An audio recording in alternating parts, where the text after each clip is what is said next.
welcome to our briefing. All right, our first presenter today is Isabelle Simon. Isabelle works as a senior analyst and senior global operations officer. She holds multiple advanced degrees in international relations, African politics, and strategic and competitive intelligence. Her expertise lies in sub-Saharan Africa with a strong focus on West and Central Africa, where she lived for 12 years.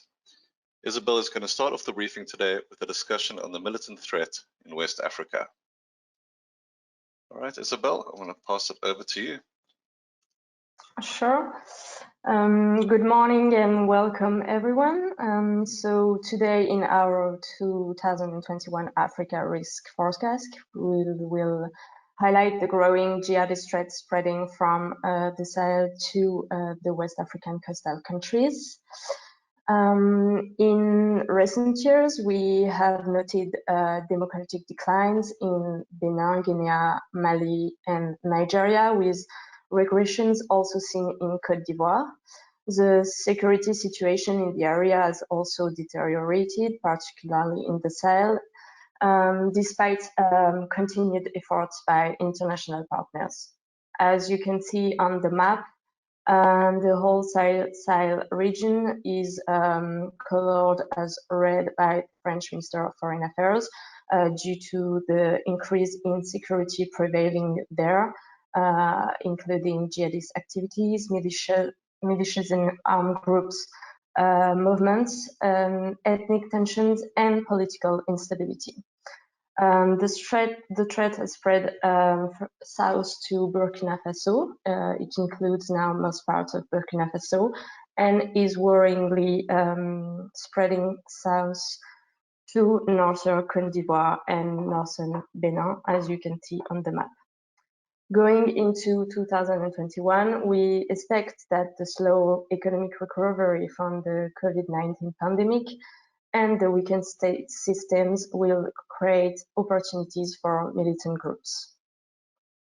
As many countries globally, the region and the continent at large are experiencing a second wave of the COVID-19 pandemic, and although Africa has been spared compared to other continents in terms of number of cases and deaths, the economic impact is strongly felt, mostly due to the fall of oil prices, a drop in investments, drop in business opportunities with international partners, drop in tourism, and a rise in commodity prices.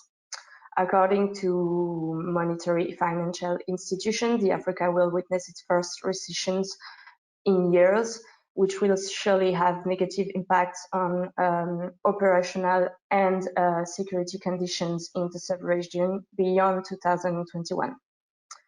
We expect that militant groups in the region will take this opportunity to expand their activity, first by using the state's poor welfare response as a tool to recruit disaffected youth, to exploit possible gaps in security infrastructure due to downturn in fundings.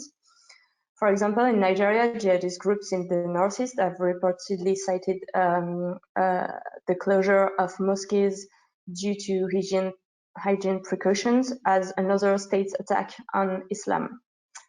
Militants could also take advantage of the reduction of NGO activities in rural areas due to the pandemic, and could take advantage of worsening political and security and social situations in those countries. The continued erosion of state authority and democratic norms in West African countries will likely prompt further militant activity in the Sahel region. For example, in Mali, the persisting insecurity and the societal issues led to the August 2020 coup. And since then, the government has not fully regained its democratic norms, and militant activities are persisting, notably in the north and the center. And also Niger has demonstrated rare democratic credentials during its December 2020 elections. Further jihadist incidents activities are expected, notably in the west and south of the country, due to poor security means and bad governance. Likewise, the erosion of democratic norms in Guinea, Benin, and Côte d'Ivoire could as well offer some armed groups ample opportunity to operate in these countries. Likewise, outside of election issues and government transition, there are numerous structural problems that remain in those countries.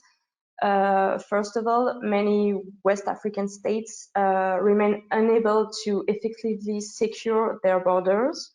The diffusion of fighting across Mali, Burkina Faso, and Niger are examples of the phenomenon. Persisting issues of tribalism, perceived marginalization by some communities, and increased disaffection may also encourage some ethnic groups to support the arrival of foreign fighters in their territory. And these, coupled with problems of age-old entrenched corruption and inadequate defense infrastructure, could create a perfect opportunity for jihadist activities. For example, in Niger, in February 2020, the corruption scandal where 45% of the army annual budget was embezzled during 5 years led to the population dissatisfaction and could only discourage troops from doing their duties, thus providing fertile grounds for Islamist militants. In Côte d'Ivoire, militants could also exploit the existing tensions between communities from the north and communities from the south. As examples of the threat dangerously spreading to the south, to coastal countries, let's take Benin and Côte d'Ivoire. So first of all, Benin, as we can see on this map, Benin's far northern departments are colored red due to the increased Islamist threats coming from Niger, and Burkina Faso, also Nigeria. Several incidents were reported between 2019 and 2020, raising concern over the spillover of the threats. In May 2019, 2 French tourists were kidnapped in the Pendjari National Park.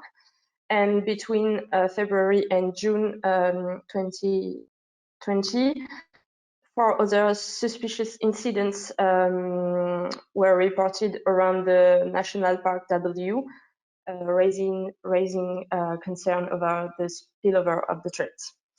Likewise, in Côte d'Ivoire, the country has not witnessed any major attack since the one in 2016 in Grand Bassam near Abidjan. However, the extent threat coming from Burkina Faso is raising concern about the resurgence of the militant activity in the country. In May 2020, a joint security operation between Ivorian and Burkinabe security forces was launched. It was launched for the first time, which increased and highlighted the concerns over a resurgence of militant activity within Côte d'Ivoire. Right after this operation, in June, a jihadist attack, likely a retaliation one, was launched and targeted an Ivorian Burkinabe security post in Kafolo, located in northern Côte d'Ivoire. And again, on December 31, another attack was reported in the northwest. And although the attack was deemed criminal in nature, authorities have launched an inquiry given the increased terrorist threat in the area. So while the jihadist threat is spreading to the south, in parallel, the Sahel will likely see a drawdown of French resources in 2021, meaning the responsibility for security in the region will be passed on to affected states and regional partners, such as the G5 Sahel. However, the G5 Sahel, as you know, is currently not effective and not really operational. Likewise, regional armies really lack the means to effectively combat the threat, and this is despite greater regional cooperation, such as the 2017 Accra initiative, in which Côte d'Ivoire, Benin, Burkina Faso, Ghana and Togo are members of. While the security has been beefed up in northern Côte d'Ivoire and northern Benin due to the increased threats, efforts remain to be made in this regard. There is an important lack of human, material and financial means, and the military personnel lack experience with land warfare and counterinsurgency operations. Likewise, the government response to the threat is likely to remain patchwork, as states will continue to struggle to recover from socioeconomic effects of the pandemic, and also tend to lack the resource to do so effectively. Militant groups, in turn, will likely take this opportunity to attempt to establish footholds in border regions of Benin, Côte d'Ivoire, and possibly Togo. In any case, a security response alone cannot provide a definitive solution. Political and social solutions are also necessary in West African coastal nations to avoid a spillover of the terrorist threats, which will pose great challenge for business operating in the region in the near term if it's not tackled quickly and efficiently.